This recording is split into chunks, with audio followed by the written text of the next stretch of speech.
माँ सरस्वती को प्रणाम करता हूँ। मंचासीन सभी शारदा पुत्रों को प्रणाम करता हूँ।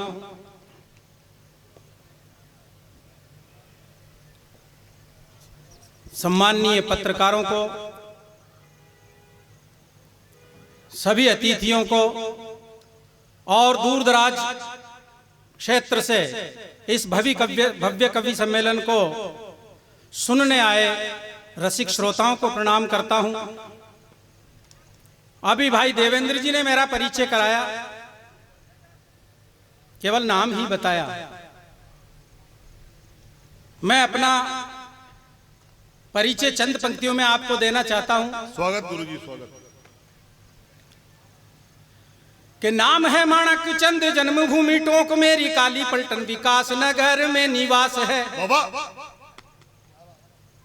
नाम है माणक चंद, जन्मभूमि टोंक मेरी, काली पलटन विकास नगर में निवास है। शिक्षा का विकास एमए बीएड हूँ पास, और सत साहित्य पढ़ने में ही रुचि मेरी खास है। 5 भाई 3 बहन, माता 2 पिता है। क्यों आपको हंसी आ रही? माता 2 नहीं हो सकती क्या? प्राचीन काल में तो कई पत्नियां रखते थे। अच्छा, मेरे पिताजी ने 2 पत्नियां रखी।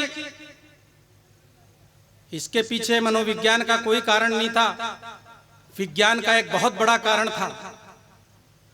विज्ञान की एक थ्योरी है पावर बैलेंस, शक्ति संतुलन का सिद्धांत। ये तगड़े आइटम है यार। अभी आप 1 बाल्टी उठाओ, कंधा लचकेगा। 2 बाल्टी उठाओ, क्या बैलेंस बनता है? मेरे पिताजी ने बैलेंस बनाया।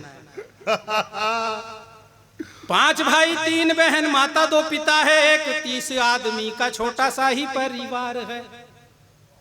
परिवार नियोजन का पूरा ध्यान रखा मेरे पिताजी ने।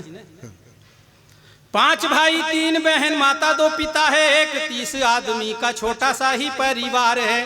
5 भाइयों में भी मैं आखिरी खुरचन हूँ, इसीलिए मिला मुझे सबसे ज्यादा प्यार है। सबसे छोटा हूँ साहब।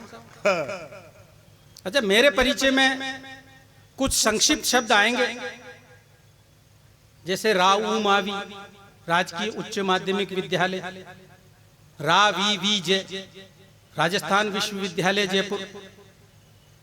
बीए तक की शिक्षा मैंने टोंक में ही पाई, और एमए रावीवीजे से सन 1993 में एमए पास करने के बाद में बीएड किया, जिसका समय था जी 1996 में। 1997 में सरकारी सेवा में आया, वरिष्ठ अध्यापक रहा डारडा हिंद ग्राम में।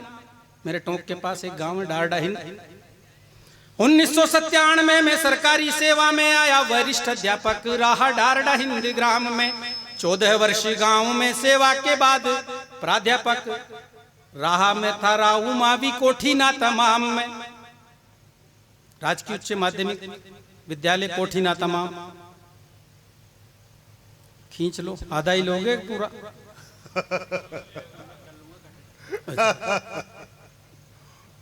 हारमोनियम उस्ताद मेरे पिता श्री भंवरलाल, ढोलक के उस्ताद रहे चाचा घासीराम जी। भजन और वाणियां सिखाई मुझे मिलकर, दोनों मेरे हृदय के पूजनीय नाम जी। और साहब, कविता लिखना आसान नहीं है, पूछो इन फनकारों से। कविता लिखना आसान नहीं है, पूछो इन फनकारों से। ये सब लोहा काट रहे हैं कागज की तलवारों से। ये सब लोहा काट रहे हैं। कविता लेखन का आसान काम नहीं, खेल बच्चों का भी नहीं सीखा इन फनकारों से। मात शारदे की कृपा से ही कुछ लिख पाया, कविता की प्रेरणा ली कलम के कारों से। और परिचय की अंतिम 2 पंक्तियां, चूंकि आप पूरे के पूरे नवरस के श्रोता यहाँ विराजमान हैं, कविता सुनने वाले पहले भी इतने ही थे। मूल तो वो लोग चले गए जिनसे पहले उनके पड़ोसी चले गए। अब यहाँ तो वही लोग आएंगे जिनके मन में नहीं है उल्लास, यहाँ वही लोग बैठे हैं जिनके मन में उल्लास नहीं है, और वो तो आए ही नहीं जिन्हें घरों पर विश्वास नहीं है। ओहो, कविता लेखन का आसान काम नहीं, खेल बच्चों का भी नहीं सीखा इन फनकारों से, मात शारदे की कृपा से ही कुछ लिख पाया, कविता की प्रेरणा ली कलम के कारों से। नवरस श्रोता कविता के पारखी हो मेरी, छोटी मोटी त्रुटियों को ध्यान में न लाइए, छोटा सा परिचय सुना कविता भी सुनो, अब आशीर्वाद देते हुए तालियां बजाइए, आशीर्वाद देते हुए तालियां बजाइए, आशीर्वाद देते हुए तालियां बजाइए। अब मैं आपको 30-35 लाइन की बहुत छोटी सी कविता सुनाऊंगा। पसंद आई तो एक और सुनाऊंगा, पसंद नहीं आई तो स्वतः ही वीर गति को प्राप्त हो जाऊंगा।